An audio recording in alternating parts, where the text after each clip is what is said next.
आवश्यकता पड़ने पर लंबी लड़ाई लड़ने के लिए भी पूरी तैयारी है। भारतीय वज़ीर दिफा राजनाथ सिंह के हालिया बयान ने खत्ते में एक नई और खतरनाक बहस छेड़ दी है। भारतीय वज़ीर दिफा का कहना है कि भारत को पूरी दुनिया में यहां इंफॉर्मेशन टेक्नोलॉजी, वहीं पाकिस्तान दूसरे आईटी यानी इंटरनेशनल टेररिज्म का मरकज माना जाता है। डायरेक्ट जंग की तरफ भी शायद वो आ रहे हैं। ट्रेन के ऊपर कुछ असलहा जाता हुआ नजर आ रहा है और कह रहे हैं कि वो पाकिस्तान बॉर्डर की तरफ जा रहा है। पाक भारत महाज रात के पिछले पहर गर्म हो चुका है। भारतीय अफवाज, आर्टिलरी, टैंक्स बॉर्डर पर पहुंचना शुरू हो चुके हैं। S-400 मिसाइल डिफेंस सिस्टम को भी रवाना कर दिया गया है। यकीन जानिए, मेरा दिल दुख रहा है बतौर पाकिस्तानी। फजाई हुदूद को बंद करने का फैसला और पाकिस्तान की अफवाज का हाई अलर्ट पे आ जाना, ये सब कुछ गैर मामूली है। अफगानिस्तान वाली साइड पे भी मुसलसल पाकिस्तान को अटैक किया जा रहा है। 1971 में आखिरी खबरें क्या आई थी कि दांत खट्टे कर दिए और 7 मुल्क टूट गया। 7 सरेंडर हो गया। साथ ही अफगानिस्तान का महाज जो है वो गर्म हो गया। आप देखें कल से चमन बॉर्डर के ऊपर जो कुछ हो रहा है वो आपके सामने। फिर अंगूर अड्डा के ऊपर आज अटैक हुआ है।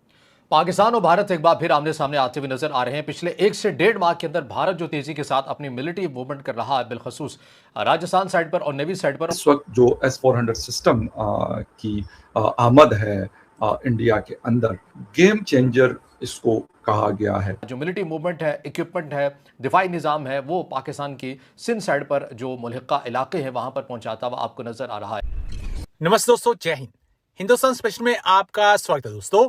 रक्षा मंत्री राजनाथ सिंह ने गुरुवार को राष्ट्रीय सुरक्षा सम्मेलन में पाकिस्तान पर बड़ा हमला बोला। उन्होंने सीधे सीधे कहा कि भारत इस बार लंबे युद्ध के लिए तैयार है।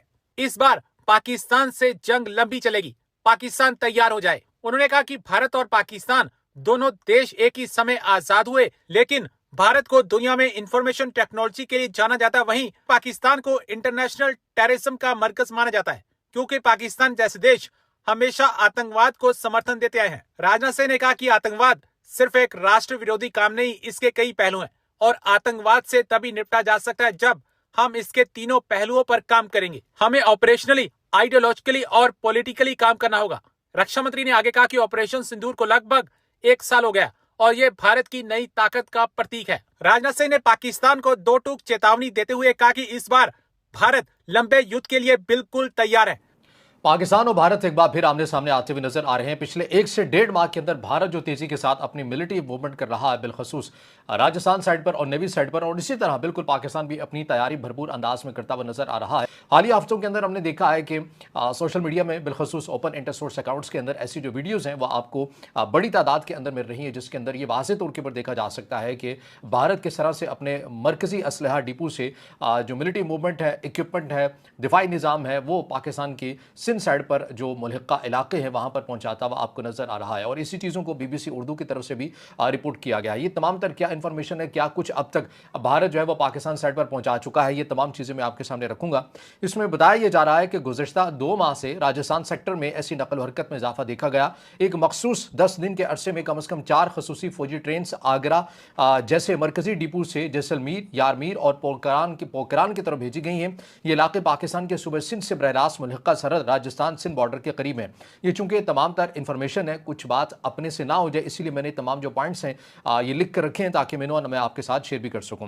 भारतीय फौज इन नकल हरकतों को रूटीन रीपोजिशनिंग स्वीकार के बाद अब पाकिस्तान का रुख बदलता हुआ दिखाई दे रहा है। पहले आर्थिक दबाव में झुका पाकिस्तान अब आक्रामक मोड़ पर नजर आ रहा है। सुनने में आ रहा है कि पाकिस्तानी जो हैं UAE के अंदर उनको आहिस्ता आहिस्ता वहां से निकाला जा रहा है।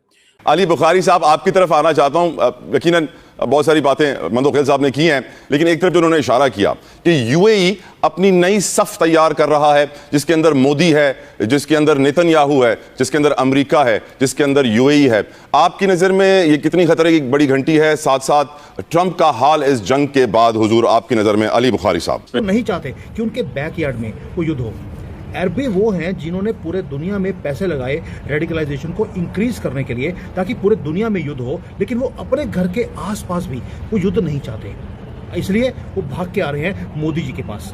क्योंकि मोदी जी के पास एक लीवरेज है कि ईरान से भी बात कर सकते हैं, अमेरिका से भी, रशिया से भी, हम सबसे बात कर सकते हैं। कि यूएई काफी मुसलसल अपनी नाराजगी का एहसास वो इजहार कर रहा है। वो पाकिस्तान से भी उन्होंने नाराजगी का इजहार किया है, जो $3.5 बिलियन उन्होंने वापस मांग लिए। सऊदी अरब के साथ भी उन्होंने किया है। जो फॉरेन मिनिस्टर्स की मीटिंग हुई है सऊदी अरब के अंदर, जिसमें पाकिस्तान, तुर्की वगैरह भी थे, इजिप्ट वगैरह भी, तो वहां पे भी उन्होंने कहा कि जी ईरान की सख्ती से मजम्मत की जाए, जिसको पाकिस्तान ने कहा कि मॉडरेट लैंग्वेज यूज करें। और तो ये उसकी बैकग्राउंड है जिसमें ये डेवलपमेंट हो रही है। और सुनने में ये भी आता है कि हाल ही में जो एक पाकिस्तानी जर्नलिस्ट है, बड़े सीनियर जर्नलिस्ट है, उन्होंने कहा कि जो इत्तेहाद एयरवेज है उसने, ये कोई ऑफिशियल कंफर्मेशन नहीं है by the way, this is not an official confirmation, लेकिन एक सीनियर पाकिस्तानी जर्नलिस्ट कामरान यूसुफ ने अपने ट्विटर हैंडल पे ये लिखा कि इत्तेहाद एयरवेज ने 15 पाकिस्तानियों को जो कि हैंगर में काम करते थे, उनकी 18 साल उसमें से एक बंदे की 18 साल सर्विस थी, उसको